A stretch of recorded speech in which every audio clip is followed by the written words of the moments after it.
The Elves and the Shoemaker. Once upon a time, there was a poor shoemaker who lived in a small village.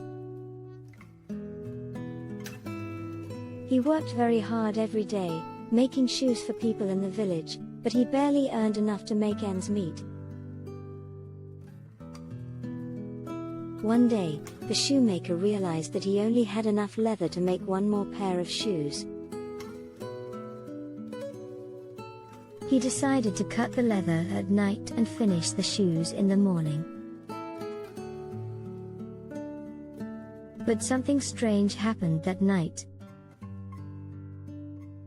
When the shoemaker came back to his workshop in the morning, he found a beautiful pair of shoes already made from the leather he had left out. He was very surprised but also very happy because the shoes were very well made, and he knew they would sell for a lot of money. The next day, the shoemaker cut out leather for 2 more pairs of shoes, and once again, he left them on his workbench and went to bed.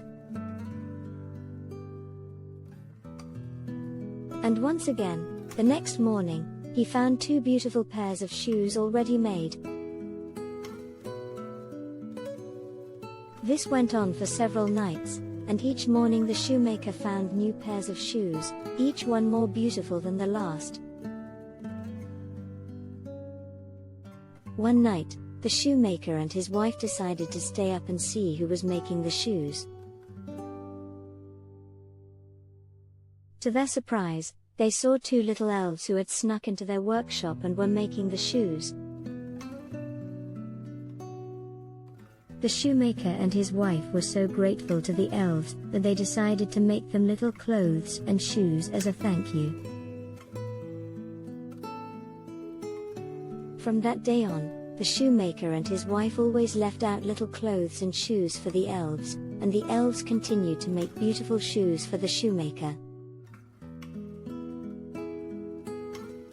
The shoemaker's business grew, and he became very successful, thanks to the help of the elves.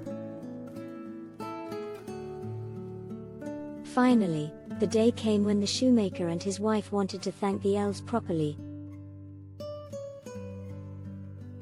They made the elves a special pair of shoes and left them out.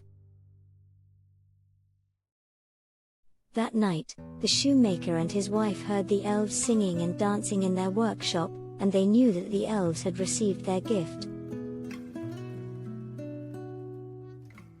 The next morning, the shoemaker and his wife found that the elves had disappeared, but the shoemaker's business continued to thrive.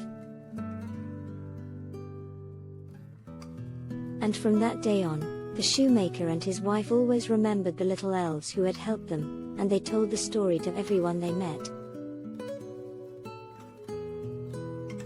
The moral of the story is that kindness and generosity can be rewarded in unexpected ways. The shoemaker and his wife were kind to the elves, and in return, the elves helped them become successful. The story teaches us that when we are kind to others, it can create a cycle of kindness that can benefit everyone involved. Additionally, the story encourages us to be grateful for the blessings that come our way and to show gratitude to those who have helped us along the way. We hope that you enjoyed listening to us and will see you again in the next chapter.